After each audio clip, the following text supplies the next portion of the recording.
जैसा आपको पता होगा आरबीआई मॉनेटरी पॉलिसीज के थ्रू करेंसी को कंट्रोल करती है।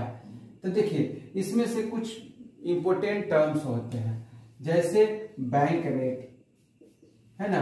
बैंक रेट क्या होता है कि कोई भी एसोसिएट जो अपने सिक्योरिटीज को जो जमा करती है आरबीआई में, उस पर आरबीआई के द्वारा जो इंटरेस्ट दिया जाता है वो बैंक रेट होता है।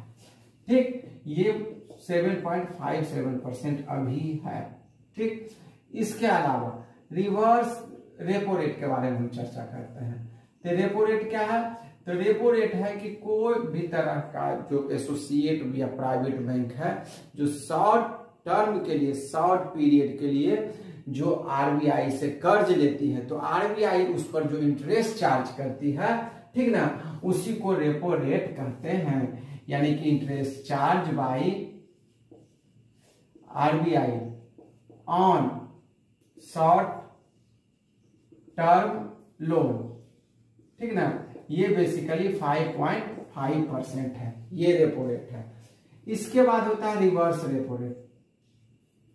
रिवर्स रेपो रेट क्या होता है कि जो आरबीआई जो रखती है सब जो एसोसिएट बैंक का जो रखती है, ठीक ना, उस पर जो इंटरेस्ट आरबीआई चार्ज देती है, ठीक ना, यानी कि इंटरेस्ट गिवन बाय आरबीआई, ठीक ना, वो इसका रिवर्स रेपो रेट होता है।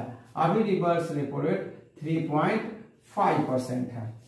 ठीक, इसके अलावा अब हम बात करेंगे एसएलआर के बारे में। इसको बोलते हैं स्टैट्यूटरी लिक्विडिटी रेशियो।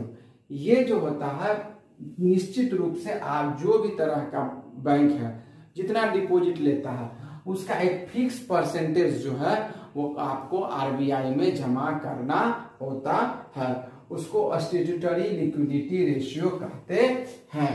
ठीक, ये 25% है अभी। ठीक, उसके बाद कैश रिजर्व रेशियो CRR, ये है कोई भी बैंक जो अपने पास कम से कम उतना अमाउंट उसको अपने ब्रांच में अपने पास रखना होता है, वो उसका होता है CRR, यानी कि कैश रिजर्व